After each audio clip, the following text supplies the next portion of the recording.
I'm going to build 5 projects that even a beginner could make some money on. So if you've ever wondered if your hobby could earn you a little bit of cash and become a side hustle, then stick with these 5 projects and I'll show you how I get on. I've just booked a table at a local school fair at the last minute. I need to build a range of small items that I can use to complement the other stock that I've already got for my stall. I need to use up as much scrap or cheap materials as I can because I want to maximise my profit whilst keeping down my overheads. So the first item I'm going to look at today is really rustic, and it is a garden beer or wine chiller. I love rustic projects because it means you can use the leftovers. These 2 salvage deck boards will do just fine. Now they are a little bit rough for my liking, so I'll buzz them quickly through the wood muncher and get them a little bit smoother than they were. After taking a quick couple of measurements, it's time to mark out on the wood. What I like to do with these is get the first one cut and then use that as a referential marker. That way I ensure that everything is nice and accurate. We fast forward through the cuts there and everything is all laid out as it's needed. Now there's one thing I've got to let you know on this. I'm going to be using a laser on several of these projects to add some personalisation. But fear not, all these projects can and have been made by me without a laser. You've just got to be smarter about the way that you do things, like using stencils or other artwork that you can then cover over with varnish to make sure that you've got a great looking gift. The reason I know this is because these projects paid for my laser. Simples.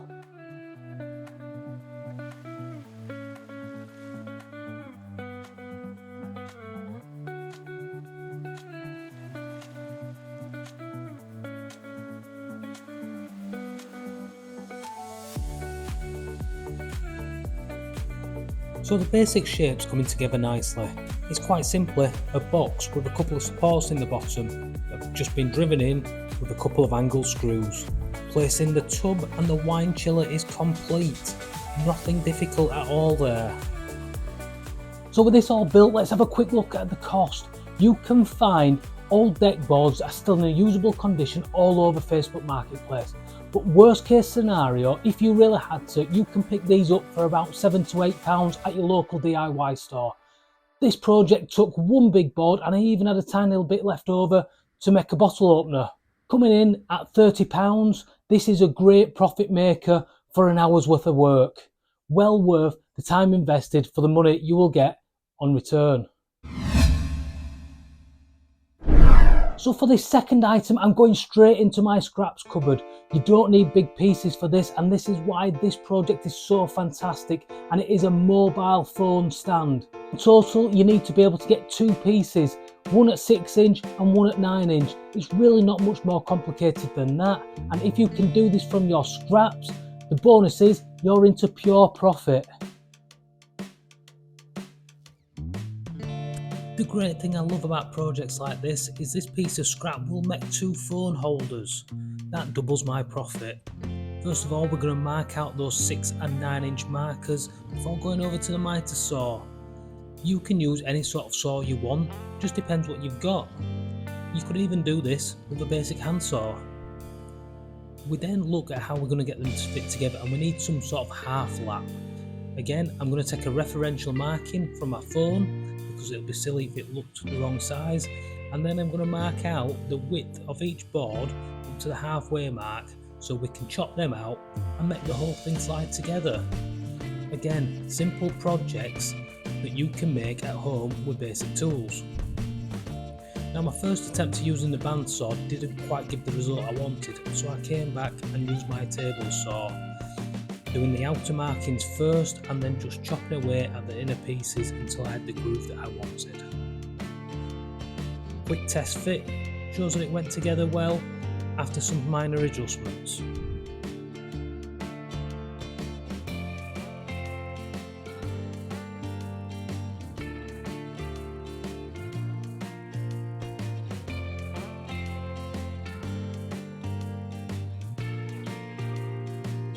Now a quick sand because I do want this one to be smooth because I'm not going for rustic. This is maple hardwood and I want it to look like it's posh. Now I've left this in as a word of warning. This is what happens when you use a bandsaw and you leave loads of marks. So once I got rid of those, it was time to wipe on a little bit of finish and call this one done. Again, nothing difficult here.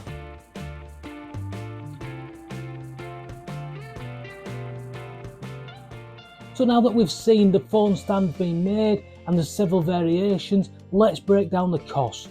This is pure profit for me because it's come from my scrap pile. Even if you had to buy some scrap wood to do it, you could do this just for a couple of pounds. These retail between £10 and £15 depending whether I personalise them or not. I sell these at stalls and I also sell them at Facebook Marketplace. These are a really popular option, especially around times like Father's Day and places like that where you can enhance what you get to charge. Project number 3 is again a nice easy one that you can dig into the scraps bin for, and this is a bottle opener. These things are great. You can enhance them by using 2 or 3 species of wood to create a pattern, or like I do, I engrave mine using a laser. Don't worry if you've not got a laser yourself, it's not an essential piece of kit. You can buy all kinds of stencils where you can paint on any sort of logo or saying that you want, a couple of coats of varnish, and that will save and do well for 2 or 3 years, long enough so that whoever bought it feels like they got their money's worth out of it. So again, I'm going to break down my stock because I don't want to use too big a piece of material. What I do want to do, however, is maximise how many of these I can make. I'm going to spend a little bit of time cleaning up the edge. Once the edges are nicely cleaned up, I'm going to chamfer them to add a little bit more detail and make this project look a little bit more refined. Now I like to mark out and cut in for all the hardware prior to doing any lasering or personalisation, and that goes for whether it's on the laser or using a stencil. Now a word of warning for anyone trying to sell anything, make sure somebody proofreads your work, especially when you've got dyslexia, because nobody wants a sign that says Dad, King of the Girls.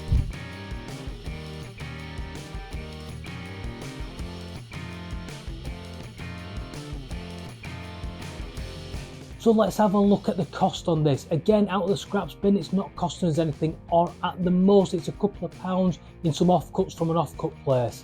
This is a great seller and a conversation starter on my stall. These retail again for £10 to £15, depending on whether I've personalised it or just gone with a standard logo. Item number 4, and sticking on the popular theme of alcohol. This is a beer caddy, again made out of scraps. Now you should be able to tell how long I've been making these caddies by how old this video is. I've been making these for 3 years and they have been a fantastic seller. What I really like about them, especially on a market stall, is that you can fill this full of beer and it acts as a great demo. Nothing draws people in like seeing alcohol, and once they're there, you get to sell them something and take the alcohol back. A great little marketing tool.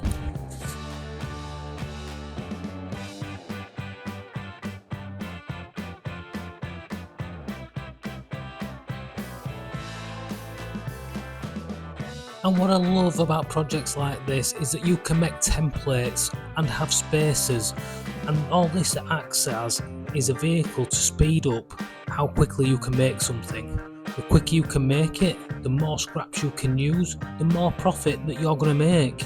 Projects like this are absolutely awesome for that.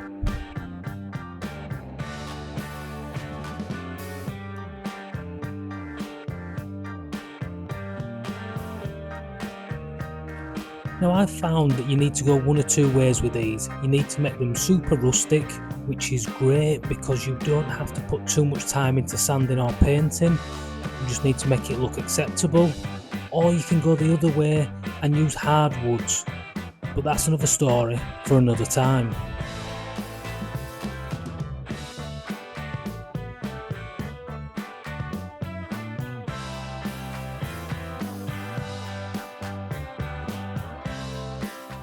You've only got softwood scraps like I had for this project, then you can paint and varnish it and it will do just fine.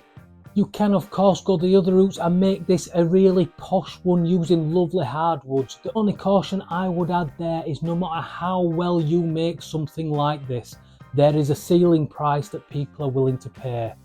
I couldn't imagine getting more than £30 in my area or on the stalls that I do, but maybe it's different in your area. And that for me is why I like using the softwood scraps, because I can paint them, I can varnish them, and I'll still get 20, maybe sometimes £25 depending whether I personalise it, which I think is a really good return for a product that again hasn't cost me any money.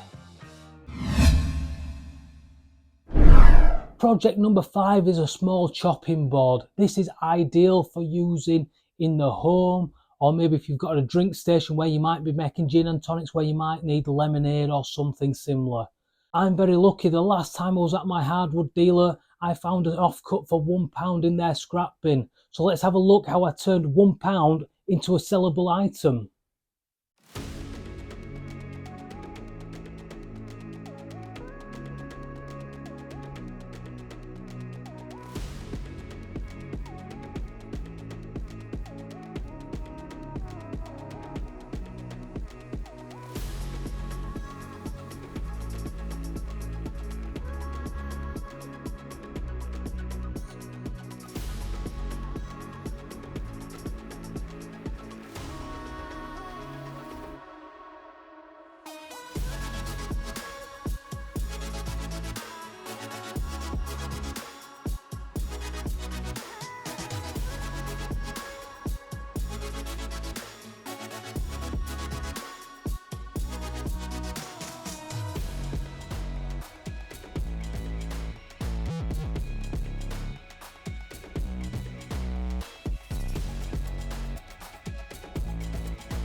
Now I think this project came out rather great.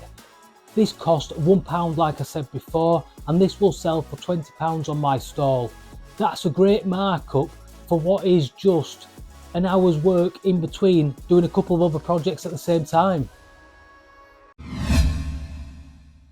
I'm having so much fun on this video that I thought I'd throw in a bonus 6th item. This is slightly different to the rest in a sense that it's not small, this is large, but there is a reason that I'm putting this in here.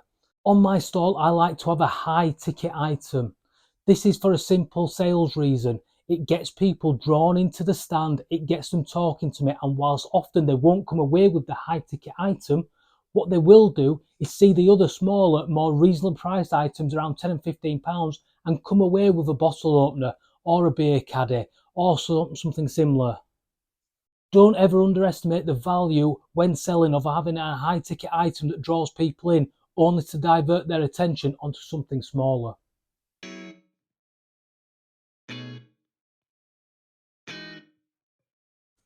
Now what I love about projects like this is that this is also just scrap wood. It's just bigger scrap wood. A couple of pallets that you can find at the side of the road will break down easily and make a mug kitchen. The process is rather simple. Pull them apart, clean them up and make them into usable timber. From there I like to make 2 tabletops, one for the base and one for the backboard. The process from there isn't really hard. Add 4 legs, cut 2 holes for some bowls and you're pretty much done.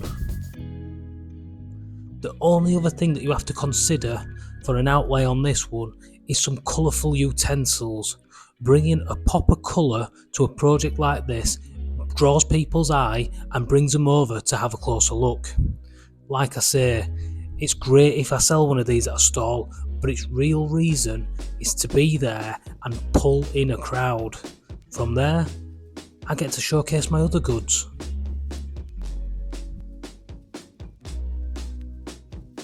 Now, it would be easy to dismiss this project and say that you need some really decent tools like a router or a circular saw, but let's be honest, you could use a jigsaw, you could use a handsaw for the straight edges, you could sand on a bit of a chamfer. All these tools do is make the process slightly easier. Now, if you would like some of these tools but you haven't got much of a budget, then look at some of the supermarkets like Lidl or Aldi. Go down those centre aisles and you can pick up some really useful tools for £20 or £30 each. You will get the investment back tenfold from these tools, and the time that it saves you having them will just mean that you can make more items to sell and be more efficient.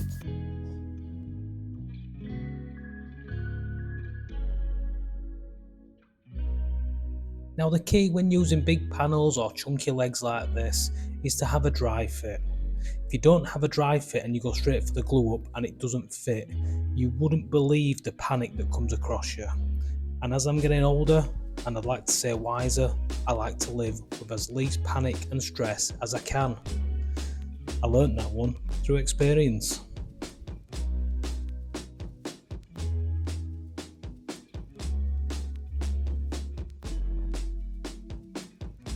Now, the great thing about making things like mug kitchens or any of the other 5 projects is because you do them repeatedly, you become very, very quick and efficient with your time. I've got making a mug kitchen down to about 2 hours worth of work. Yes, I've got to wait in between for the glue to dry. However, if you look at selling something between £70 and £100, depending on how good you want to make it or what the price point is for your area, that's a really good return for 2 hours work and the minimal amount invested in materials. Now, one top tip for making a mug kitchen or any other item that's going to be used by a kid is make sure that everything is well secured down. Kids don't act like adults. They're not reasonable, they're not gentle, and to be honest, they're downright destructive. So make sure that you fasten it in one way or another, either with screws or like I am doing here with dowels, just anything that's going to add that extra layer of fixing to make sure that this lasts. Because the last thing you want is people returning any of your stuff, wanting their money back, or even worse, leaving you a negative review somewhere. Now, it's really important, because this is for kids, that we make sure we knock down all the edges. The last thing you want is injuries. And that also goes for the products used for finishing.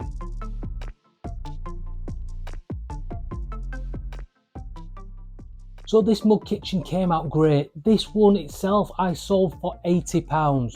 Now, don't get me wrong, that is more towards the top end in my area. But the great thing with something like a mug kitchen is you can make it as stylish or as rustic as you like, and then just vary your price accordingly. I make different variations of this, from using old deck boards like I have done in the other project with the wine cooler, to using pallet wood like this one and going with colourful stains and really trying to enhance that finish. There's some basic tips to help you make these mug kitchens better. I buy these plastic utensils off of Amazon.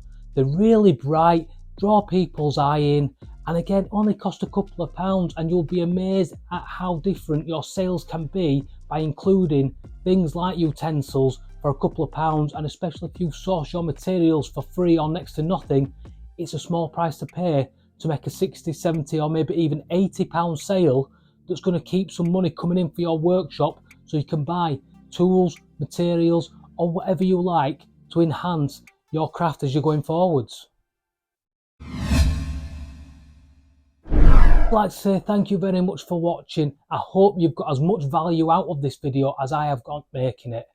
If you've enjoyed watching it, if I could ask you to hit that like button, and if you really loved it, press that subscribe button. But hopefully until next time, I'm Ross. This is Fat Hog Woodworking, and I hope you have some good times in your workshop making some products that you can sell out in your local area. See you later.